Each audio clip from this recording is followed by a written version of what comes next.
പിന്നെ മഷി ഇട്ടാ പോലും ഓലങ്ങൾ കാണാൻ കിട്ടൂല. ചിലര് പറയേ എനിക്കൊക്കെ ഉളുപ്പുണ്ട് ചെങ്ങയെ, ഓൻ എന്നെ മൈൻഡ് കഴിഞ്ഞിട്ടും പിന്നീച്ചോ അവന്റെ പുറകെ പോവാൻ. ഇങ്ങനെയുണ്ട് ചില മനുഷ്യന്മാര്. നമ്മളെ കൂട്ടത്തില് പിണങ്ങി നിൽക്കുന്നവരോട് പിന്നെയും പോയി മിണ്ടിക്കൊണ്ടിരിക്കും. എന്നാൽ ഈ പിണങ്ങി നിൽക്കുന്ന ആൾക്കാര് അവരെ നന്നായിട്ട് അവോയ്ഡ് ചെയ്യും. ഒരു 4 ആൾക്കാരെ കൂട്ടത്തിൽ നിന്ന് പിണങ്ങി ഒരാൾ വരുന്ന സമയത്ത് അയാളോട് തെറ്റി നിൽക്കുന്ന ഒരു ടൈപ്പ് ഓഫ് ആളുകൾ ഉണ്ടാവും. എന്നാലോ ഈ ടൈപ്പ് ആളുകൾ പറഞ്ഞാല് അത്രയും ആൾക്കാരുടെ ഇടയിൽ നമ്മൾ നാണം കെട്ടാലും വീണ്ടും ഓരോട് മിണ്ടി ഇങ്ങനെ നടക്കും. അപ്പൊ നിങ്ങൾ വിചാരിക്കണ്ടാവും ഇവർക്കൊന്നും ഉളുപ്പില്ലാഞ്ഞിട്ടാന്ന്. എന്നാൽ ഉളുപ്പില്ലാഞ്ഞിട്ടല്ല, ഇവര് ഒരു ബന്ധത്തെ ഇല്ലായ്മ ചെയ്യണ്ട എന്ന് കരുതിയിട്ട് വീണ്ടും പോകുന്നതാണ്. അല്ലാണ്ട് ഇവർക്ക് സെൽഫ് റെസ്പെക്ട് ഇല്ലാഞ്ഞിട്ടൊന്നും അല്ല.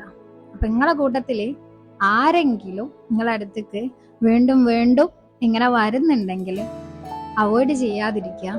കാരണം അവരുടെ സെൽഫ് റെസ്പെക്റ്റ് എന്ന് പറയുന്നത് എന്നെങ്കിലും ഒരിക്കൽ അവരെ തിരിച്ചറിഞ്ഞിട്ടുണ്ടെങ്കിൽ, ഇനി അങ്ങോട്ട് വരണ്ട എന്ന് തീരുമാനിച്ചിട്ടുണ്ടെങ്കിൽ, പിന്നെ മഷി ഇട്ടാ പോലും ഓലങ്ങൾ കാണാൻ കിട്ടൂല.